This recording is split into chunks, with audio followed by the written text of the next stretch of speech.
Today, I am sharing this overhead GUI with frame per second display for free. Firstly, I will show how to get the file, link is in the description. Follow my steps.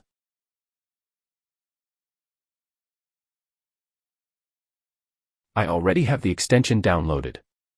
You have to download whatever is given. It's safe. Go to ROBLOX Studio. Select the file you downloaded. Ungroup the scripts into the shown places.